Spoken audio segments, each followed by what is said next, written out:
Hello दोस्तों, I am CA Niyalchan Jain in front of you all once again. But today we will not be discussing up case studies. Rather, we would be discussing the meaning of the term aggregate turnover. Why? It is because of a recent GST AR ruling from the state of Gujarat. In the case of Sri Savai Manohar Lal Rathi, now they have given a very different sort of an opinion when it comes to the definition or when it comes to the meaning of the term aggregate turnover. As per them, even the interest from savings and the interest from PPF is a part of your aggregate turnover. Personally, I do not believe this judgment, or personally, I do not agree to this ruling of the respected AAR. Reason I tell you all. Now let us analyze the definition of aggregate turnover. It is telling me that it includes all taxable supplies. All right. So if I understand the term taxable supplies, it is telling me that I'll have to refer to supplies which are rated, say, 5%, 12%, 18%. It also includes all the exempted supplies. Now, the meaning of exempt supplies means any supplies which have been specified in section 11 of the CGST Act or in section 6 of the IGST Act, or they are non-taxable supplies. Now 11 or 6 tells me that a notification is to be issued, and via that notification certain supplies would be exempted. So basically here I am talking about the exemption list in place.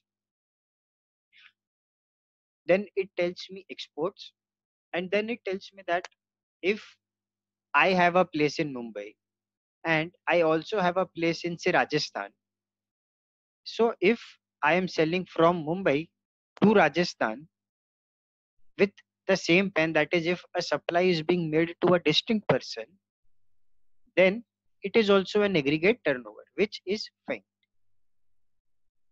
Now the ruling has analyzed that since your interest income or interest from savings income rather is also exempted under section 11, it should also form a part of your aggregate turnover.